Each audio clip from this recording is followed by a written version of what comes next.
Hai guys, kembali lagi di Techsuma dan kali ini saya mau bahas kelebihan dan kekurangan dari Samsung A21s yang udah saya gunain kurang lebih semingguan.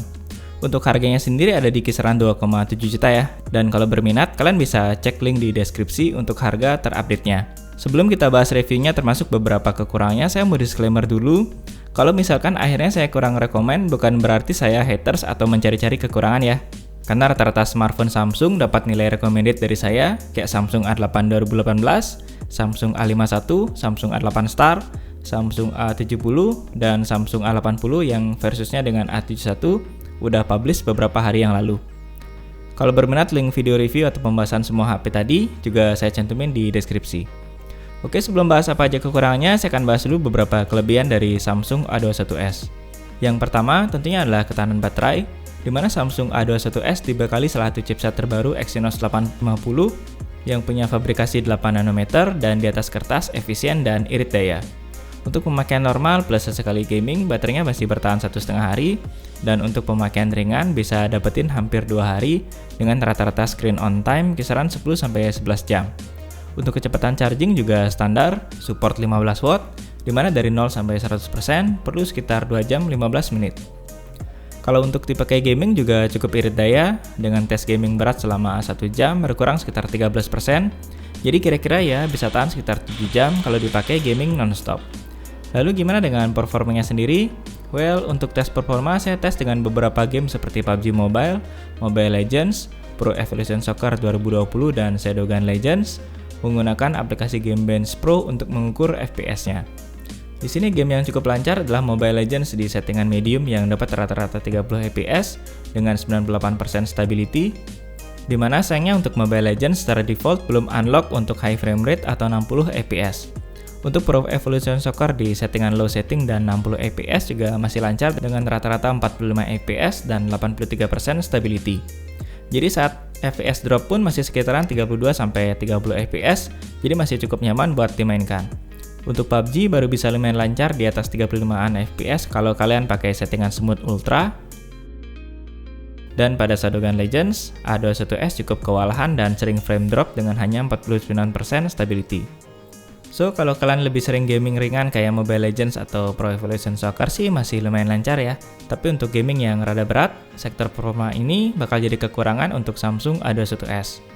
Untuk suhunya sih masih aman ya di kisaran 36 derajat dan paling panas yang saya tes di kisaran 40 derajat, jadi masih cukup nyaman lah buat dipakai untuk gaming. Oh ya, untuk tes gaming lengkapnya saya udah buat videonya juga, yang kalian bisa cek linknya di kanan atas dan di deskripsi. Kemudian untuk yang kedua, sektor desain juga merupakan hal yang positif, di mana desain quad kamera dan ada efek pelangi membuatnya kelihatan mirip dengan Samsung di harga yang lebih tinggi, seperti Samsung A31, dan yang paling ngebedain cuman fingerprint scanner di bodi belakang. Untuk desain layarnya juga udah kekinian lah dengan Infinity U display dengan punch hole di kiri atas. Kalau misal kalian rada terganggu dengan adanya lingkaran hitam ini, kalian bisa coba cari dan pasangin wallpaper punch hole yang banyak tersedia di Google. Oke, dan kita lanjut ke kekurangan dari A21s. Untuk kekurangan pertama adalah RAM 3GB dan storage hanya 32GB yang termasuk di bawah standar di kelas harganya. Kemampuan multitaskingnya jadi pas-pasan dan kita nggak bisa banyak-banyak lock apps di background. Kemudian dengan storage 32GB, A21s ini pakai One UI Core di atas Android 10 yang makan storage lebih kecil, tapi kompensasinya jadi banyak fitur yang dipangkas dibanding One UI standar. Beberapa fitur yang absen di A21s adalah NFC, terus fitur standar One UI juga absen seperti Secure Folder, Screen Recorder, Kids Mode, dan Bixby Routines. Kemudian untuk kekurangan berikutnya yang jadi satu alasan utama HP ini kurang rekomen buat saya adalah display. Kekurangan sisi display ini cukup terasa terutama pas scroll-scroll lihat layar foto Instagram yang biasanya bagus-bagus, jadi kerasa kurang nyaman pakai layar PLS yang resolusinya cuma di HD+. Layar PLS di A21s ini juga masih kalah dibandingkan rata-rata IPS di harga setara dari sisi reproduksi warna maupun tingkat kontrasnya. Sebetulnya sih saya fine-fine aja dengan beberapa kekurangan tadi, tapi ya satu ini yang saya nggak bisa tolerir, yaitu kehilangan display Super AMOLED di harga segini, dimana hal ini buat saya sangat-sangat berpengaruh sama user experience.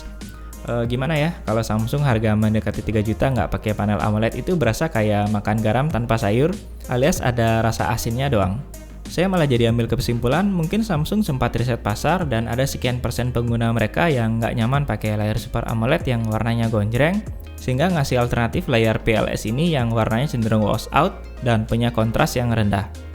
Bagaimanapun, buat saya rasanya lebih worth it jika kamera makro dihilangin aja dan layarnya pakai Super AMOLED di harga segini. Dan kalian juga boleh komen ya, apakah menurut kalian lebih penting layar Super AMOLED atau kamera makro di kisaran harga segini.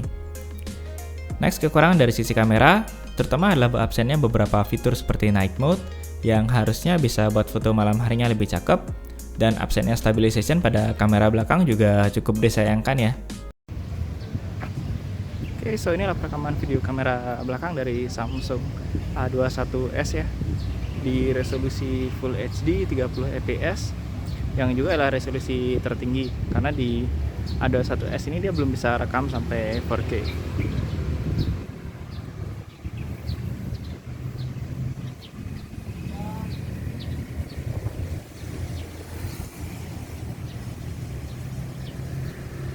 Oke, so gimana pendapat kalian untuk kualitas video ya dari Samsung A21s? Silahkan komen aja di bawah. Oke, so saya akan tes untuk video kamera depan ya dari Samsung A21s. Oke, gini udah lumayan sore, udah jam 6 sore. Cahayanya nggak terlalu terang-terang banget.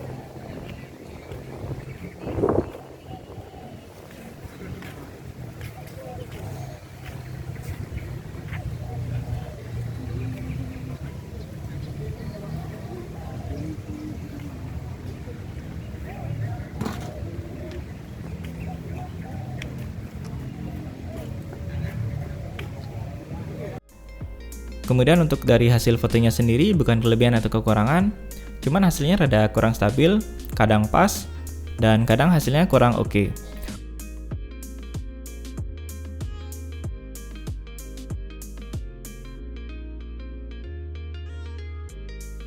Untuk hasil yang foto sendiri punya dynamic range yang luas, ada lensa makro buat kalian yang mungkin perlu foto makro, dan untuk foto-foto malam hari juga not bad.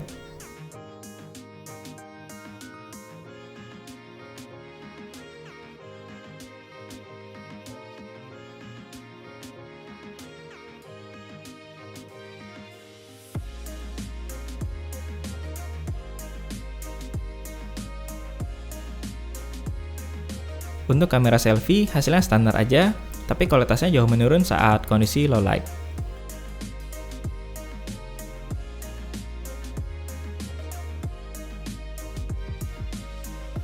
Kemudian untuk hal lain yang bukan kelebihan atau kekurangan adalah build quality, yang termasuk standar-standar aja dengan back cover dan frame polikarbonat, dan ukurannya nggak terlalu besar atau tebal, jadi masih nyaman buat digenggam. So, untuk kesimpulan saya, A21s ini bisa jadi pilihan kalau kalian mentingin daya tahan baterai, suka dengan desain dan layar tipe Infinity O display, dan nggak masalahin beberapa kekurangannya seperti layar PLS, dan absennya beberapa fitur kamera seperti night mode dan stabilization. Tapi overall di rentang harga segini, saya lebih rekomen Samsung M30, A30, A50s, dan terutama M21 yang sedikit lebih mahal tapi overall lebih worth it, dimana ketiganya punya layar Super AMOLED. Mungkin ada beberapa orang yang bertanya kenapa A21s ini eksis, dimana ada M21 yang kelihatannya lebih worth it. Dari kesimpulan saya, A21s ini ditawarkan sebagai produk yang betul-betul berlawanan dengan M21 atau antinya M21. Bedanya nyari 180 derajat, dimana Samsung A21s punya desain dengan efek-efek pelangi dibanding polos di M21, udah ada kamera makro dimana M21 nggak punya, pakai Infinity O display, layarnya PLS berbanding AMOLED di M21, chipsetnya Exynos 850 yang lebih rendah performanya tapi lebih irit daya dibanding 9611-nya M21, dan tentunya A21s punya harga yang lebih murah sekitar 300-400 ribuan. Tapi kalau saya yang ditanya, dari segi apapun saya bakal pilih M21, terutama karena faktor display dan chipset yang lebih kencang. Oke, dan sekian ya untuk review kali ini untuk Samsung A21s. Dan kalau ada pertanyaan atau pendapat lain, silahkan masukkan di kolom komentar di bawah. Jangan lupa klik like dan subscribe juga untuk dapetin pembahasan smartphone Samsung atau mantan flagship ke depannya. Dan akhir kata, thanks for watching and see you next time.